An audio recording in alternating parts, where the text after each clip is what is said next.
Hello, welcome to Storytime with Chandel's family.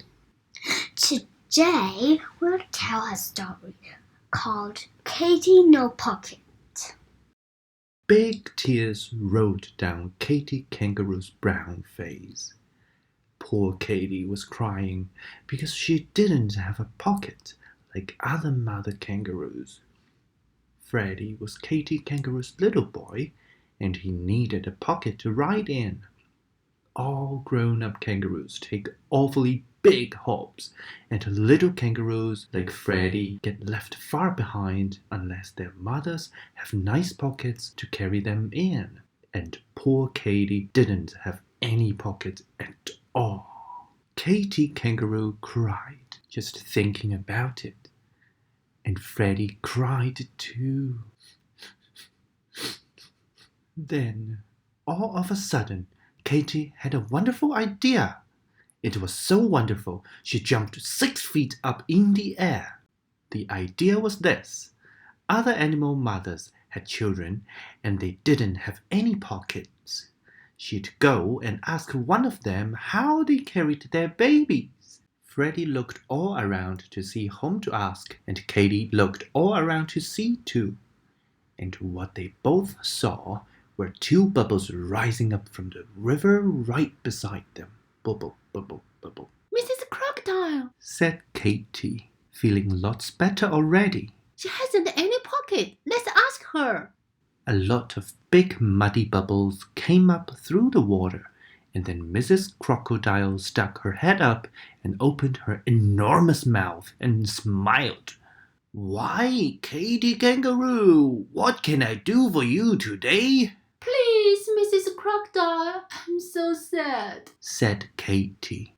I have no pocket and Freddie has to walk wherever we go and he gets so tired. Oh dear, oh dear. And she started to cry again. The crocodile began to cry too. And then she said, But, what can I do? You can tell me how to carry Freddie, said Katie. How do you carry little Catherine Crocodile? Oh, do please tell me. Why, I carry her on my back, of course, said Mrs. Crocodile. She was so surprised that anyone shouldn't know that she forgot to cry any more. Katie was pleased. She said, Thank you. And as soon as she got to a good squatting down place, she squatted and said, Now, Freddie, climb on my back. After this, it will be so simple. No trouble at all. But it wasn't simple. In the first place, Freddie could not crawl up onto her back because his knees stuck out. He couldn't hang on because his front legs were too short. And when he did manage to hang on for a few minutes and Katie gave a long hop, he fell off. Bump! Bang! With a terrific thump. So Katie saw that she couldn't carry her baby on her back. Katie and Freddie sat down again and thought and thought.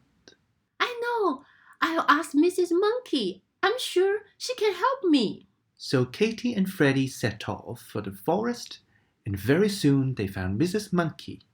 She had her young son Jocko with her, and Katie Kangaroo hurried. So to catch up with them, that she was almost out of breath. But finally, she managed to squeak. Please, Mrs. Monkey, how do you carry Jocko?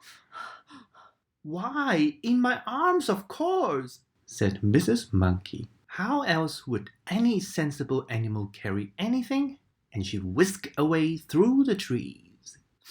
Oh dear, said Katie, and a great big tear ran across her long nose.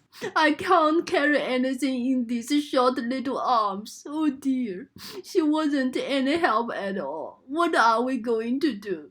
And she just sat down and cried harder than ever.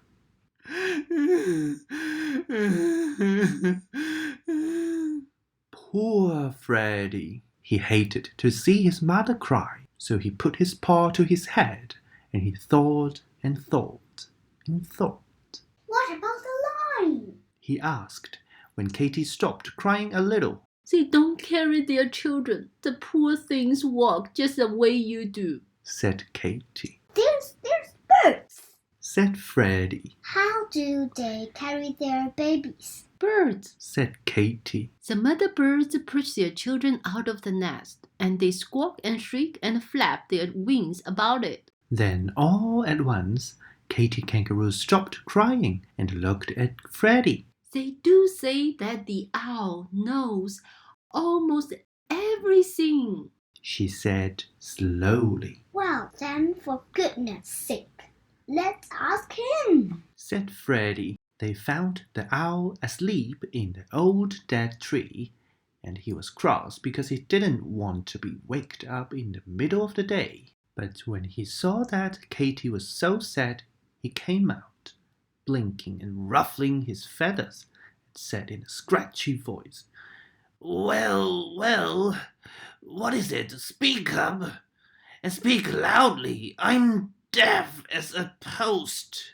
So Katy stood under the tree and screamed at him. I'm a mother kangaroo, and I haven't a pocket to carry my child in. How shall I carry him? What shall I do? Get a pocket, said the owl, and went to sleep again. Where? Cried Katy. Oh, please, don't go to sleep before you tell me where. How should I know? Said the owl. They sell that sort of the thing in the city, I believe. Now kindly go away and let me sleep. The city, said Katy, and looked at Freddy with big round eyes. Of course, we'll go to the city. Katy was so excited that she almost left Freddy behind as she went leaping over bushes and hopping along the path, singing in a sort of humming way a little song she had just made up. Hippity hoppity, flippity floppity, wasn't it a pity? I didn't know it was to the city I should go. She hopped so fast that Freddy could hardly keep up, but at last they left the woods behind and came to the city, where there were stores and houses and automobiles. The people all stared and stared at Katy, but she didn't notice it. She was looking for pockets, and she saw that almost everybody had them. And then all at once she saw, she could hardly believe it, a man who seemed to be all pockets. He was simply covered with pockets. Big pockets, little pockets, medium-sized pockets.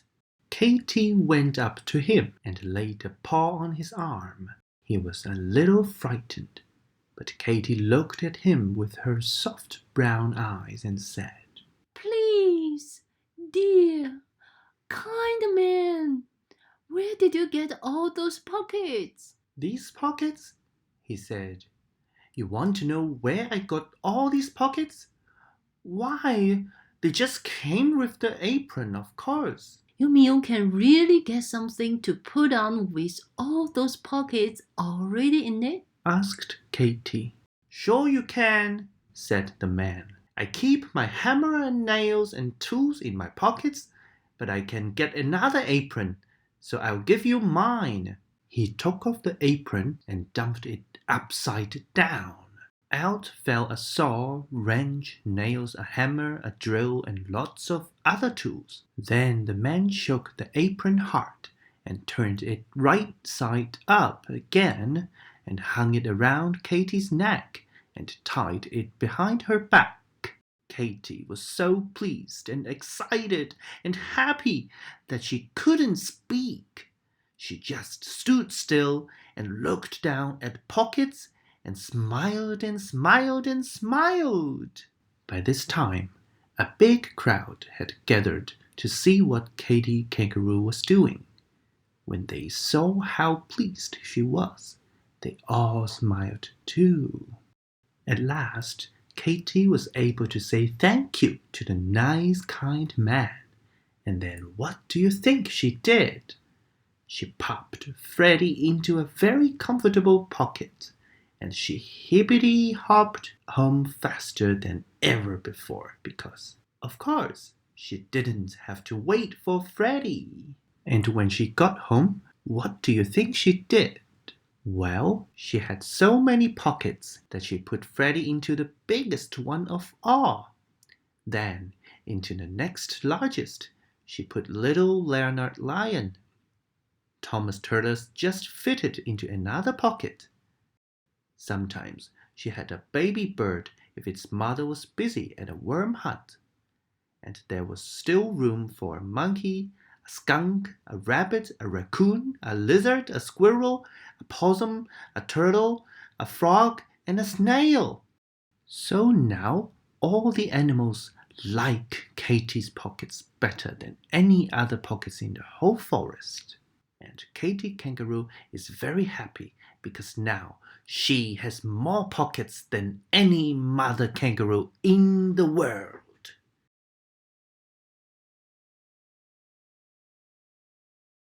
I know I will ask Mrs. Monkey. I'm sure she can help me.